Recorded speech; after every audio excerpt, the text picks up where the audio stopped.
Дүүцэл үнэхээр хэцүү байна. Ангийнхан хүүхдүүд чамаа ингээд асуугаад жанигийнхэн талаар хэлэхгүй бол чамтай найзлахгүй ч юм уу те.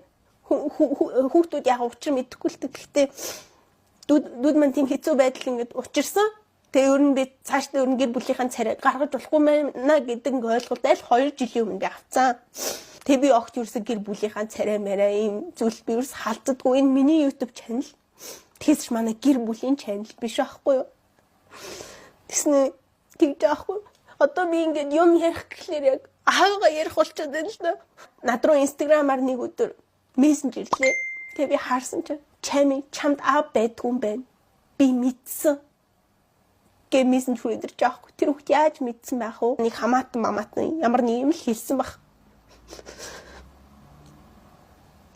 Хүн сайн явах мундаг болох тусам хамаатан садан танил төрөхсөд илүү их болчтой юм лээ. Эхний танил байх тусам би одоо өөрийгөө тэмлэг од мод гээгүй шүү. Намайг зүгээр л олон хүн таньж байгаа.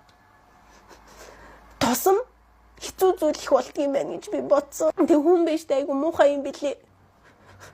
Яг ийм хүний имзэг сэдвэр ингэж юм бэ? Та нар юу мэдэн гэж ингэж байгаа. Тэзэн өдөр нэг муухай санаа өвөртлсөн нэг байлэр хүн гарч ирэнгүүтлээ. Яг л ингээл Facebook дээр нэг гарчин бичлэгийг л гараад тэр үүсэхгүй шүү. Тийм болохоор яг чамигийн амнаас гарч байгаа үгэнд л итгээрэй. Чамигийн талаар та нар хэн нэгнээс сонсож байсан бол тэрэнд нь бити итгээрэй. Хүн бол үнэхээр муухай. Худал